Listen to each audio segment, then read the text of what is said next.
It's been 3 years since I stepped foot in Omar's cabin, and yet the memories of that fateful winter's night remain etched vividly in my mind like a gruesome scar.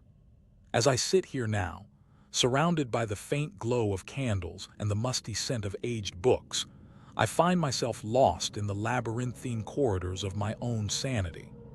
The trees outside seem to twist and writhe in the flickering candlelight, casting an eerie glow over the proceedings. I've always been drawn to the darker corners of human experience, fascinated by the grotesque beauty of the unknown. Omar, a recluse with a penchant for the macabre, had invited me to his cabin on a fateful winter's night, promising tales of the supernatural that would shake my very foundations. As I settled into the worn armchair, cradling a steaming cup of coffee in my hands, Omar began to spin his web of terror. His voice was low and hypnotic, weaving a spell of unease that seemed to seep into every pore of my being.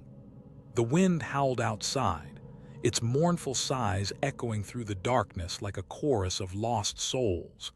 I should have known better than to trust him with my deepest fears.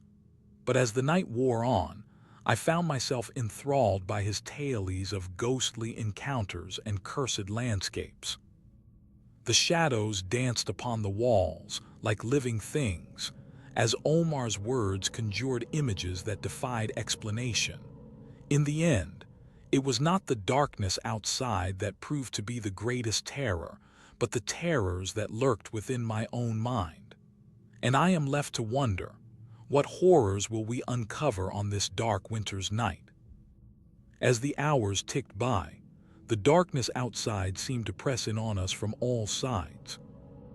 Omar's cabin was a fortress of solitude, its wooden beams creaking and groaning in the wind like an old man's joints.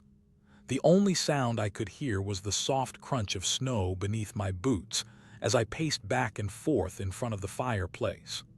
Outside, the world had been reduced to nothing more than a vast expanse of white, stretching out to the horizon like an endless shroud. The fire crackled and spat, casting flickering shadows upon the walls as Omar's eyes seemed to bore into my very soul. His voice was low and hypnotic, weaving a spell of unease that made me feel like I was drowning in a sea of darkness. I tried to focus on the stories he was telling, but they seemed to blend together into a maddening jumble of images and sounds. The wind howled outside, its mournful sighs echoing through the cabin like a chorus of lost souls. Omar's words painted vivid pictures in my mind, ghostly apparitions flitting at the edges of perception, ancient rituals performed under the light of a blood-red moon. I felt myself becoming trapped in this labyrinthine world of terror, with no escape from the darkness that seemed to be closing in on me. The shadows outside seemed to grow longer and darker, like grasping fingers, reaching out to snatch me back into the abyss. Omar's eyes locked onto mine, his gaze burning with an otherworldly intensity. I felt a shiver run down my spine as he leaned forward, his voice dropping to a whisper that sent chills coursing through my veins. "The isolation of winter's night is not just a physical thing," he hissed. "It's a state of mind." As the words left his lips, the wind outside seemed to die away, plunging us into an oppressive silence that was almost palpable. I felt my heart pounding in my chest as I realized that we were trapped in this cabin, with no way out. The darkness outside had become a living, breathing thing, and it seemed to be waiting for us to make our next move. As Omar's words hung in the air, I felt a sense of anticipation building inside me. He leaned back in his chair, a sly grin spreading across his face as he began to weave a tale that would make my blood run cold. The fire crackled and spat, casting eerie shadows on the walls as he spoke of an ancient ritual performed by a long-forgotten tribe. They had believed that the winter solstice held a power beyond mortal comprehension, a time when the veil between worlds was at its thinnest. The wind outside seemed to pick up, its howls growing louder and more mournful as Omar's voice rose to a fever pitch. I felt myself becoming lost in the story, my mind drinking in every detail like a parched man at an oasis. The trees outside seemed to twist and writhe in the flickering candlelight, their branches grasping towards us like skeletal fingers. I couldn't help but wonder if Omar was spinning this tale as much for himself as for me. His eyes gleamed with a manic intensity, his pupils seeming to expand as he spoke of dark energies that lurked just beyond the edge of perception.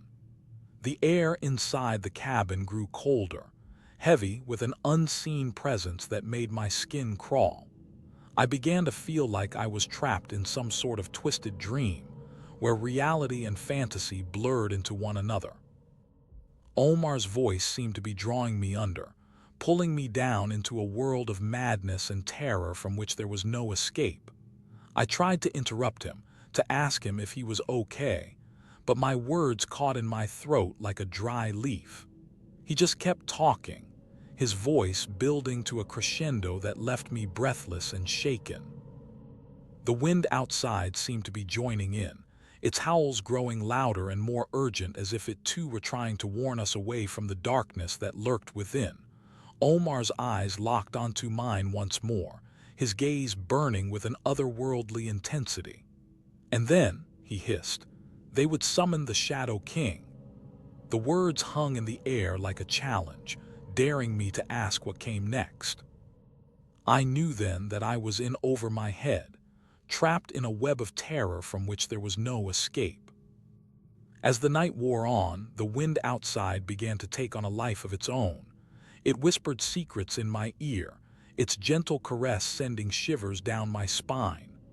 Omar smiled to himself, his eyes glinting with a knowing light as he listened to the wind's whispers. "The trees are warning us," he said, his voice low and hypnotic. "They're trying to tell us something." I felt a creeping sense of unease as I listened to the wind's whispers. It was like a soft, raspy voice, speaking in hushed tones that only I could hear. The words themselves were indistinguishable, but the tone was unmistakable, a mournful sighing that seemed to come from all directions at once. I tried to focus on Omar's story, but my mind kept wandering back to the wind's whispers. They seemed to be drawing me in, pulling me deeper into the heart of the cabin. I felt like I was being pulled apart and put back together again, my senses reeling as I struggled to keep up with the wind's maddening whispers. The fire crackled and spat, casting eerie shadows on the walls as the wind's whispers grew louder. It was like 1,000 tiny voices, all speaking at once in a language that only the trees could understand. I felt like I was drowning in the sound, unable to escape its grasp. I looked around the cabin, searching for any sign of what might be causing this strange phenomenon. But there was nothing, just Omar, sitting in his chair with an air of quiet confidence, as if he knew something that I didn't. Omar's eyes met mine, and I felt a jolt of electricity run through my body. "The wind is trying to tell you something," he said, his voice barely above a whisper. "Are you listening?" I hesitated, unsure of what to do. But then, as if drawn by some unseen force, I leaned forward, my ear pressed against the cold glass of the window. The wind's whispers grew louder still, and I felt myself being pulled into their depths, like a moth into a flame. I knew that I was taking a risk, but I couldn't help myself. I had to know what the wind was trying to tell me. As I leaned forward, the wind's whispers became a brighter, more distinctive sound. It was like a name being spoken, repeated over and over again in my ear. I strained to make out the words, but they seemed to shift and slide away from me like sand in the wind. I felt a presence behind me, and I knew it was only a matter of time before Omar joined us at the window. He stood beside me, his eyes fixed on mine as he listened to the wind's whispers. His face was expressionless, but I could sense a hint of excitement lurking beneath his calm exterior. "The name is Elderwood," he said, his voice low and husky. It's an old word, one that's been forgotten for centuries. I felt a shiver run down my spine as he spoke the words aloud. There was something about elderwood that seemed to resonate deep within me, like a key fitting into a long-forgotten lock. I looked out the window again, and this time I saw it, a twisted root system that snaked across the ground like a living thing. The branches of the trees seemed to be tangled together, forming a network of dark, gnarled limbs that reached up towards the sky like skeletal fingers. The wind's whispers grew louder still, and I felt myself being drawn into their depths. It was like I was being pulled down into a tunnel, one that led deep beneath the earth where the twisted roots waited. I felt Omar's hand on my shoulder, his grip tight and reassuring. "Come with me," he said, his voice barely above a whisper. "Let's see what Elderwood has to show us." I nodded, feeling a thrill of excitement mixed with fear. What would we find down there? And why did I have the feeling that it was something I should not see? As we descended into the darkness, the air grew colder, and the shadows seemed to writhe on the walls like living things. Omar led the way, his lantern casting flickering shadows that danced across his face.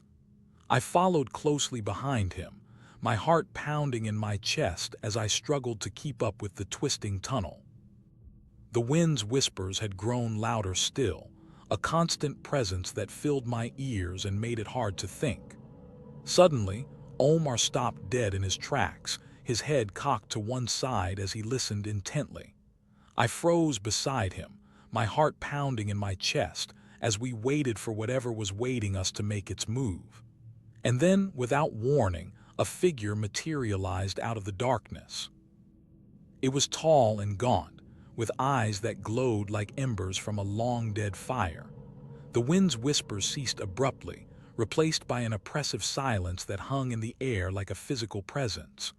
Omar didn't flinch, but I felt my blood run cold as the figure began to move towards us.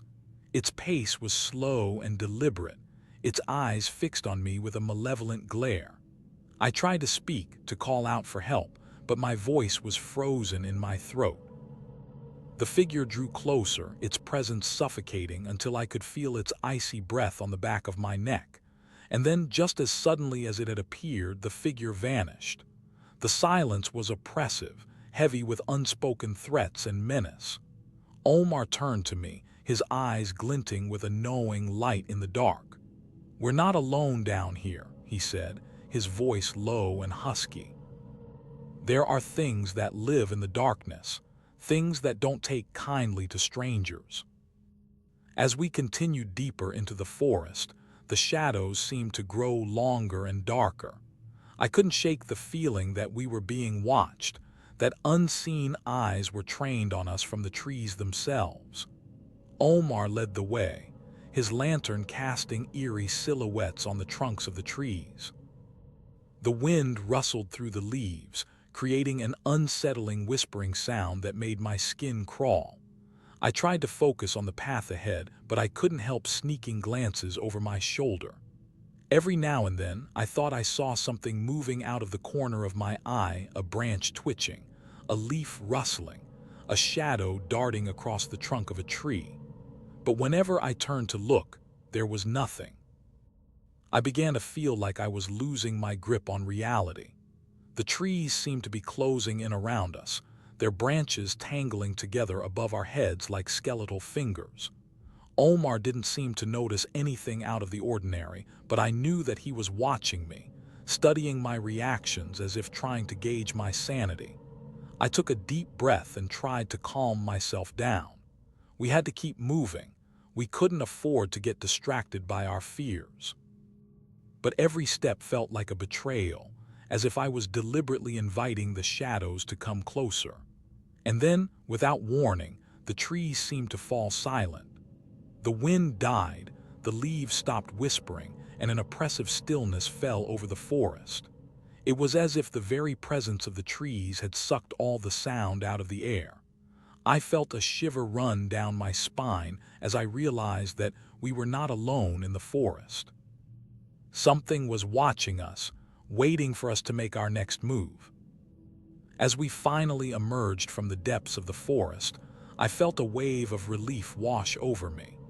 We had made it through the twisting tunnel and the shadowy glade, and now we could finally rest. Omar led the way back to the cabin, his lantern casting a warm glow over the trees as we walked. We didn't say much, content to simply enjoy the peacefulness of the forest after our ordeal. But as we approached the cabin, I noticed that Omar was moving with an unusual gait. His shoulders were slumped, and his head hung low. He seemed like he was carrying a burden, one that he wasn't willing to share with me. I pushed open the door and stepped inside, calling out for Omar to follow. But as he entered the cabin, I saw something that made my heart skip a beat. He sat down in a chair, his eyes fixed on mine, and began to speak in a low, husky voice. "Been hiding something from you," he said, his words dripping with sincerity. "Something that could change everything between us." I felt like I'd been punched in the gut. What could Omar possibly be hiding? And why was he telling me now of all times? I leaned forward, my eyes locked on his, and listened as he poured out his heart. He told me about the ancient rituals we had performed, about the sacrifices that had been made to awaken the power of elderwood. He spoke of the weight of responsibility that rested on our shoulders, and of the danger that lurked in every shadow. I felt like I was drowning in a sea of revelation. Everything I thought I knew about our relationship was turned upside down. And yet, despite the shock and confusion, I couldn't help but feel a sense of awe at Omar's bravery. He had always been the strong one, the rock that held me together when things got tough. But now, it seemed like he was facing his own demons head-on. I sat in stunned silence as Omar spoke, my mind reeling with questions and doubts. And when he finally finished speaking, I felt a sense of trepidation wash over me. What did this mean for our future, for our relationship? And yet, even as the shadows closed in around us, I knew that we would face whatever came next together. I sat in stunned silence as Omar finished speaking, my mind reeling with questions and doubts. The cabin seemed to grow darker, the shadows deepening into abysses that threatened to swallow me whole. I felt like I was drowning in a sea of uncertainty, unable to grasp what lay ahead. I looked around the cabin, searching for some hint of what we were up against. But everything seemed normal. The furniture was still arranged in its familiar pattern, the fire crackled and spat in the hearth, and the shadows on the walls seemed to be watching me with cold, calculating eyes. I tried to shake off the feeling of unease, telling myself that I was being paranoid. But as I sat there, I began to feel a creeping sense of dread. It started as a whisper, a gentle susurration that seemed to come from all around me. The words were indistinct, but the tone was unmistakable, a soft, raspy voice that seemed to be speaking directly into my ear. "You shouldn't have done that," it said. "You shouldn't have meddled in things you don't understand." I felt a jolt of fear run through me as I realized that someone or something was listening in on our conversation. The voice seemed to come from everywhere and nowhere at the same time, its presence making my skin crawl. I tried to speak, but my voice caught in my throat. Omar's eyes met mine, and I saw a flicker of concern there. He reached out a hand and took mine, his grip warm and reassuring. "It's okay," he said softly. "We'll get through this together." As the night wore on, the whispers grew louder, more insistent. I couldn't shake the feeling that we were being herded towards some unknown fate, that every step we took was leading us deeper into the heart of darkness. Omar's grip on my hand tightened as he sensed my growing unease. He pulled me close, his warm breath against my ear making me shiver.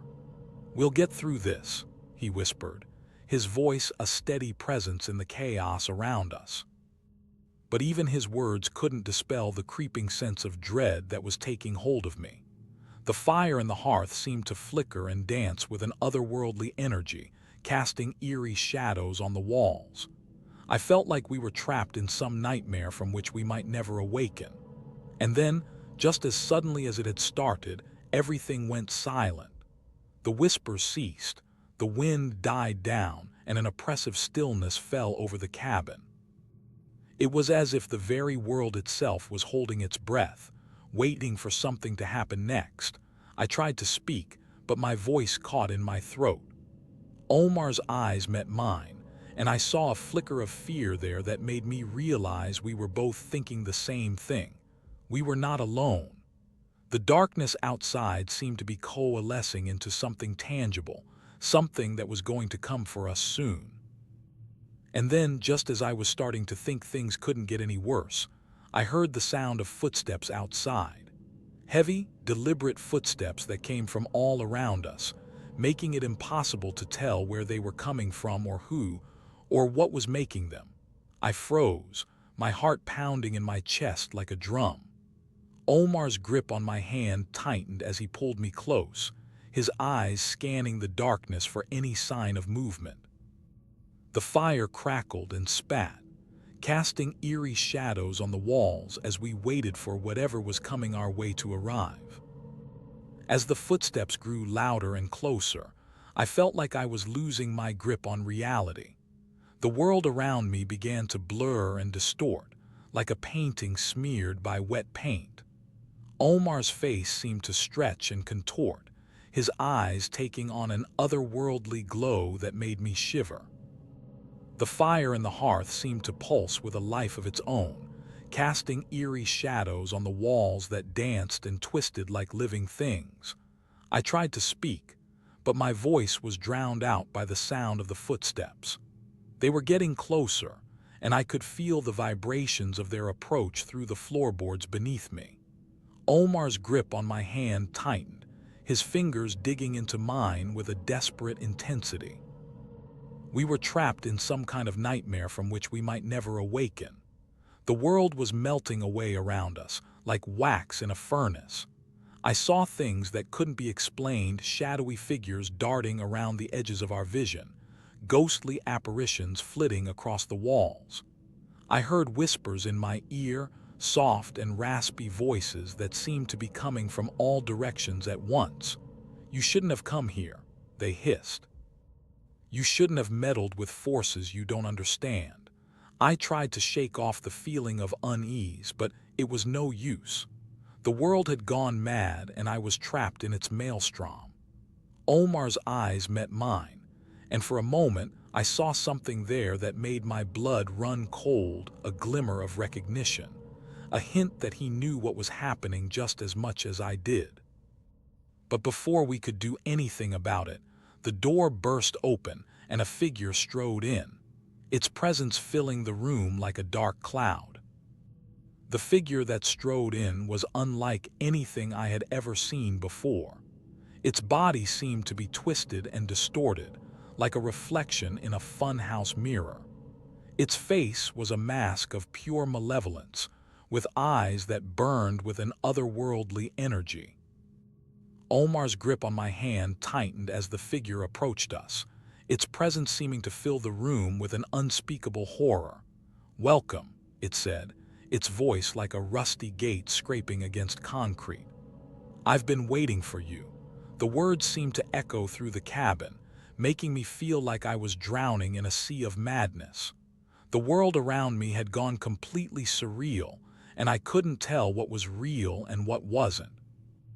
Omar's eyes were fixed on the figure, his face twisted with a mix of fear and fascination. "Who are you?" he asked, his voice barely above a whisper. "I'm the one who has been waiting," the figure replied, its voice dripping with malevolence.